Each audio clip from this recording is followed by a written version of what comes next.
जय शिवालाल. मी चव्हाण ज्ञानेश्वर गोविंदराव, राहणार हिराबोळी तांडा, तालुका लोहा, जिल्हा नांदेड.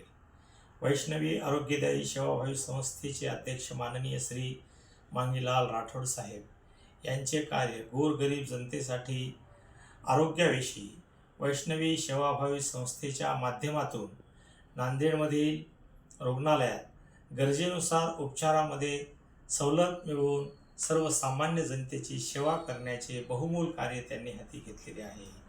ते पेशंटची परिस्थिती पाहून उपचारामध्ये, तपासणीमध्ये, ऑपरेशन, सर्व टेस्ट व सर्व प्रकारच्या उपचारामध्ये सवलतीचे सहकार्य करतात. त्यांच्या या मानवतेच्या भावनेतून करत असलेले कार्य हे करावे तेवढे कौतुक कमी आहे. हे कार्य त्यांच्या हातून असेच घडत राहो यासाठी शुभेच्छा व ईश्वरचरणी प्रार्थना. तरी गरजू रुग्णांनी प्रस्तुत कार्यालयास संपर्क साधावा व या योजनेचा लाभ घ्यावा ही नम्र विनंती. ओके.